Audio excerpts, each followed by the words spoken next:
Video saya ini bukan untuk memecah belah umat, tetapi video saya ini bertujuan supaya para penonton agar jeli dalam menggali informasi sedalam mungkin. Dan tidak ada kata cocokologi dalam video ini. Mari kita mulai. Benarkah Yesus disalib untuk menebus dosa umat Kristen? Jika pertanyaan ini diajukan kepada umat Paulus, seketika itu juga mereka pasti akan menjawab, iya.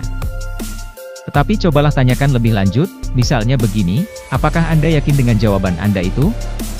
Lalu perhatikan dengan seksama apa jawabnya. Mereka menjawab, iya, tadi karena sudah terlanjur dan terbius oleh doktrin gereja yang mengiming-imingi janji sorga. Bahwa asal percaya Yesus sebagai Kristus, maka dijamin jika mati nanti pasti masuk sorga. Tetapi dalam kitab suci umat Kristen, Yesus tidak pernah disalib untuk menebus dosa manusia. Terus siapakah yang disalib untuk menebus dosa umat Kristen?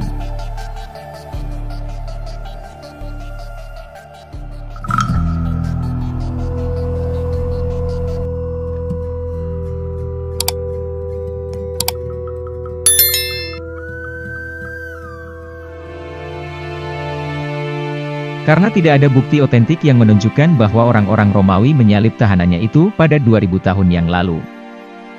Gunnar Samuelsson adalah seorang Kristen fanatik dan pakar teologi dari Swedia, menyimpulkan bahwa Yesus tidak mungkin mati disalib. Dalam penelitiannya yang berjudul, Crucifixion in Antiquity, An Inquiry into the Background of the New Testament Terminology of Crucifixion, atau penyaliban pada zaman dahulu, sebuah penyelidikan terhadap latar belakang terminologi penyaliban dalam Perjanjian Baru.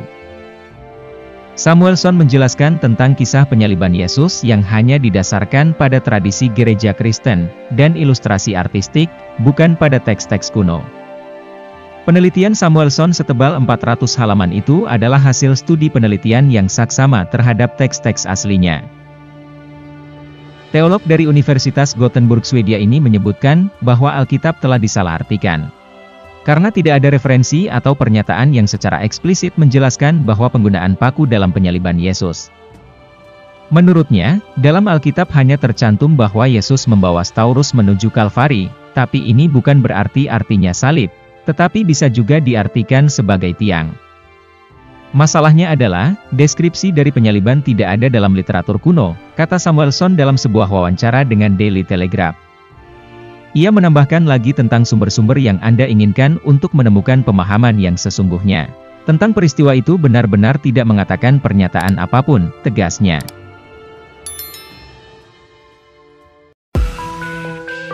Dalam naskah Yunani kuno Latin maupun naskah Ibrani dari Homer ke abad pertama yang menggambarkan sejumlah hukuman gantung, tapi tidak menyebutkan salib, atau penyaliban. Jika Anda mencari teks yang menggambarkan tindakan seseorang yang dipaku pada tiang salib, maka Anda tidak dapat menemukan dimanapun kecuali pada kitab Injil. Banyak literatur kontemporer yang memberikan terminologi samar, termasuk literatur Latin, lanjutnya. Konsekuensinya adalah pemahaman kontemporer tentang penyaliban sebagai hukuman sangat diragukan sekali, ujar Samuelsson kepada koran di Inggris. Dan yang lebih diragukan lagi adalah, apakah hal yang sama bisa disimpulkan atas peristiwa penyaliban Yesus? Perjanjian Baru tidak mengatakan sebanyak apa yang ingin kita percayai, tanda Samuelsson. Hanya ada sedikit bukti yang menunjukkan bahwa Yesus dibiarkan mati setelah dipaku di atas tiang salib. Baik dalam literatur kuno prakristen dan ekstra Alkitab kuno maupun Alkitab.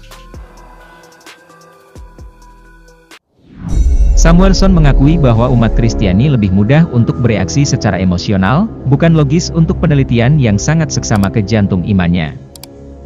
Dia menambahkan lagi, bahwa teks-teks yang berbicara tentang eksekusi tidak menjelaskan bagaimana Yesus dilekatkan pada alat eksekusinya. Sebagaimana yang diinginkan oleh kita yaitu orang Kristen, jelas Samuelsson. Ini adalah inti masalahnya. Teks tentang kisah-kisah sengsara yang dialami oleh Yesus adalah tidak tepat, dan informasinya telah ditambah-tambahi. Jika Anda mencari teks yang menggambarkan kisah pemakuan orang di atas tiang salib, Anda tidak akan menemukan apapun kecuali dalam Bible, tambahnya. Semua literatur kontemporer menggunakan terminologi yang samar-samar, termasuk yang ditulis dalam bahasa Latin.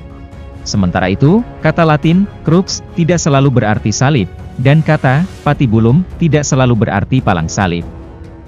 Kedua kata tersebut digunakan dalam arti yang lebih luas daripada itu. Meski hasil penelitiannya menegaskan bahwa tidak ada bukti bahwa Yesus disalib, Samuelson mengatakan, ia masih percaya bahwa Yesus sebagai anak Tuhan. Dan ia hanya meminta agar umat Kristen lebih memperbaiki pemahamannya terhadap Bible. Samuelson percaya bahwa orang yang disebutkan adalah sebagai anak Allah. Saran saya yaitu, orang Kristen harus teliti dalam membaca teks-teks dalam Bible, dan tidak seperti yang ingin kita pikirkan. Kita harus membaca di tiap kalimat, bukan yang tersirat saja. Teks Alkitab cukup dibaca tanpa perlu menambahkan apa-apa, pungkas dosen Gothenburg University itu. Bagaimana menurut kalian? Ada tambahan? Silahkan tulis di kolom komentar.